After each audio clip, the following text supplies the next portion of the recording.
Welcome to another Telltale video. I'm Greg, and diving back into Rudy Rucker, whatever, and Marc Laidlaw and their Delbert and Zeb series. This is number 2. And this story was published in the March 1989 issue of Interzone, which was number 28 overall.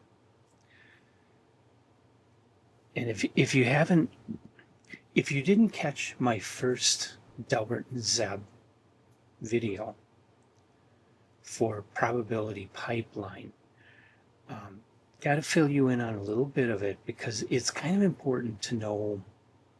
I feel it's kind of important to read that story before you read Chaos Surfari, because it does continue from where Probability Pipeline kind of left off.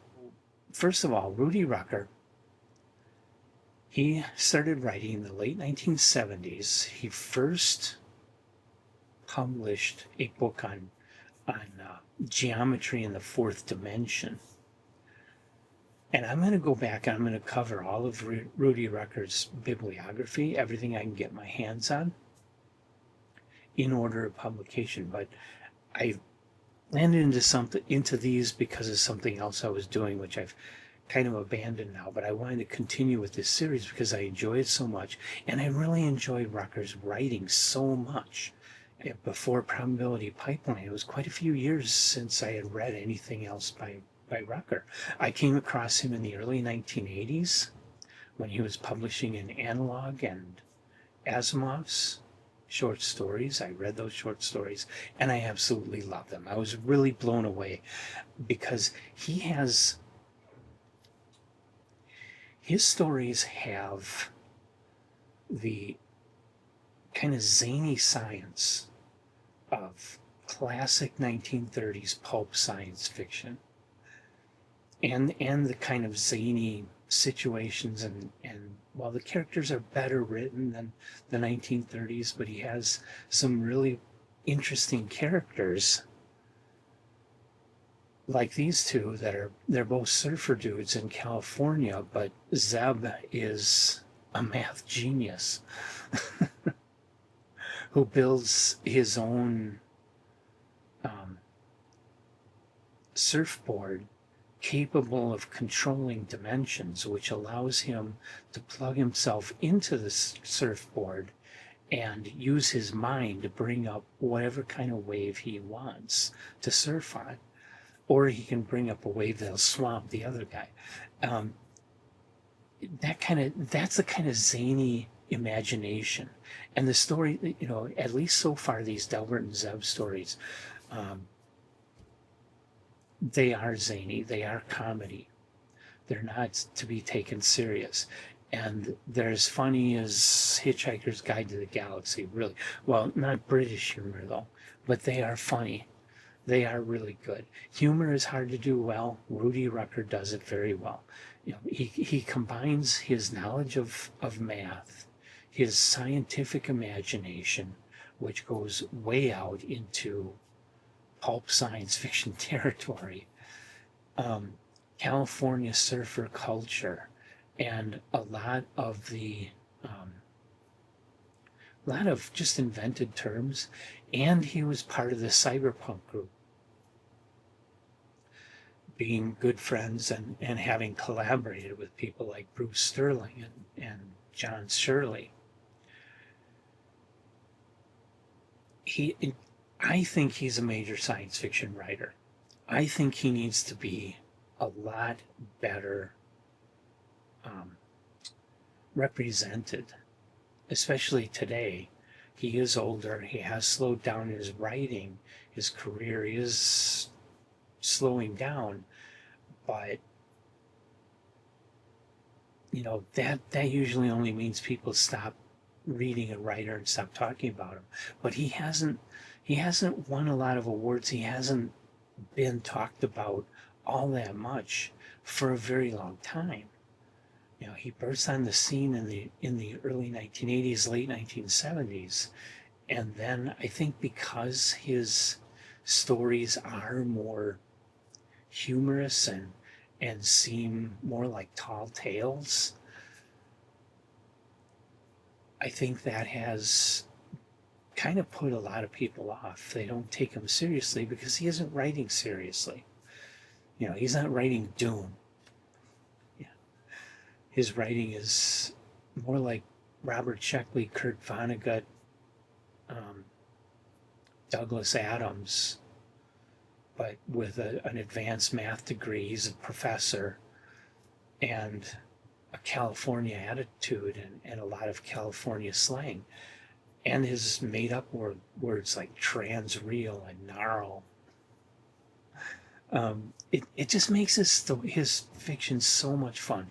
And I've been harping lately on writing style, that so many writers today are writing too simply and directly, and they are not pushing the bar on their writing. They are not doing the sort of thing that Bradbury did with his fiction. They're not doing what Ursula Le Guin did with her fiction. They are not wordsmithing like that. You don't have to write purple prose, but to just write straightforward everyday language. Everything sounds the same. Writers lose you lose having a unique voice from a particular writer. With a writer like Rudy Rucker, he has a unique voice. You're reading one of his stories, it's a Rudy Rucker story. Marc Laidlaw also contributed to both the first and second, all of the Delbert and Zeb stories. I frankly can't identify what parts of it are Laidlaw's, because from what I've read of Rudy Rucker, I haven't read everything. I've just read like probably half a dozen of his stories. This story feels like Rudy Rucker to me. So I can't speak to how Marc Laidlaw contributed, because I honestly haven't read much of Laidlaw's own fiction.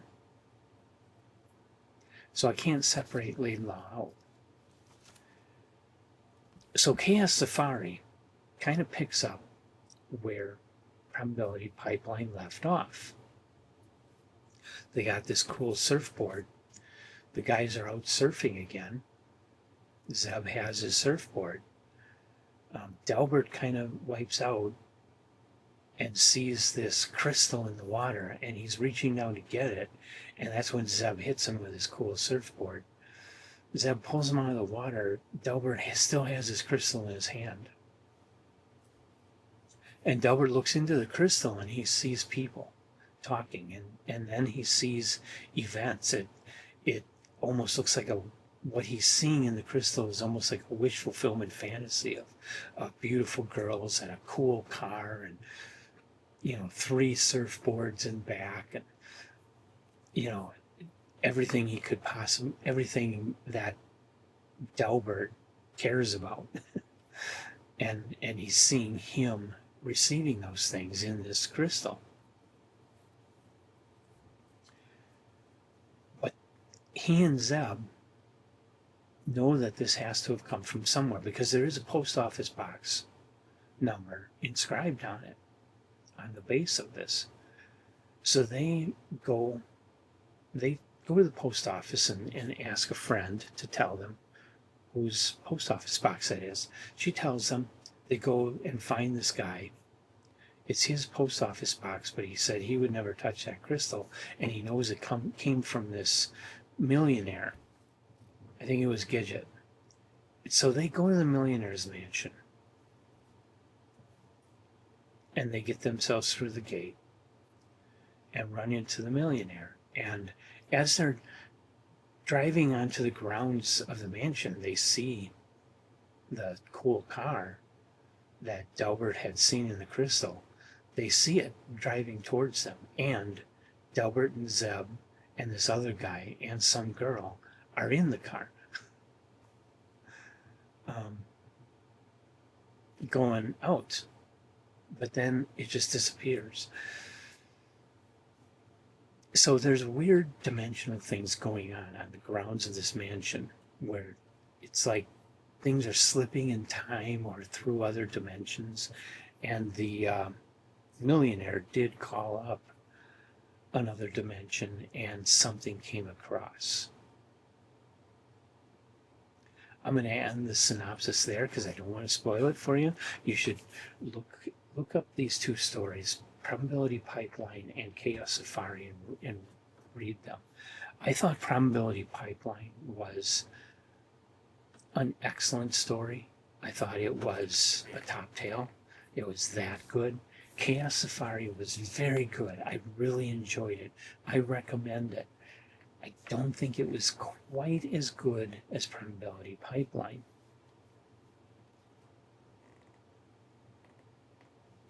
But it still was funny, and Delbert and Zeb having a lot of misadventures, a lot of high tech, a lot of dimensions and monsters, and it's pulpy and it's comical and imaginative and just a good time. It's a really good time. So recommend it. I'm not going to give it top tail, but it is recommended. Almost as good as the first story.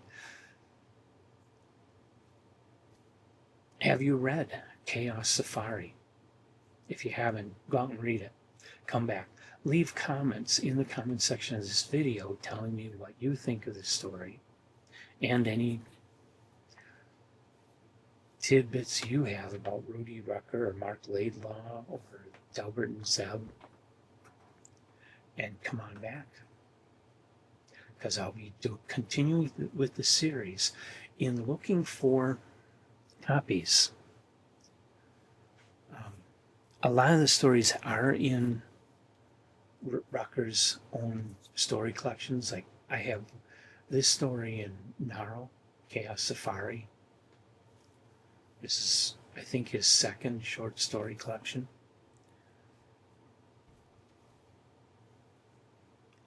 And of course it appeared in Interzone if you get a hold of a copy of that magazine.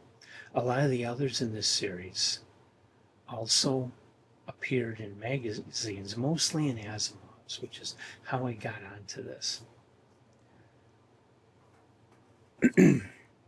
But there was one, it says it's a graphic format, so I think it's like a cartoon type, kind of like what they've done, kind of like what John Kessel did in Galileo magazine. Marc Laidlaw did this for publication in this little fanzine type thing that was published in way back in the late 1980s, early 1990s. Copies of this are non-existent, are not available anymore. They're not as PDFs online. The comic is not reproduced online anywhere. I cannot track this one story by Marc Laidlaw did it alone. But it is a Delbert and Zeb story. But I cannot find it anywhere. All the rest of the stories, there's just one I haven't got a hold of an issue of Asimov's yet, but I know that I can. All the rest of them I have. That one story, and it's not, Rudy Rucker did not work on that story, just Laidlaw himself. But I can't track it down. Good luck if you can. I hope you have better luck than I have. I'd like to read it, but I can't because I can't find it anywhere. But come on back for all the rest of these Delbert and Zeb stories. I'll be doing them very shortly, and they'll be appearing on this channel.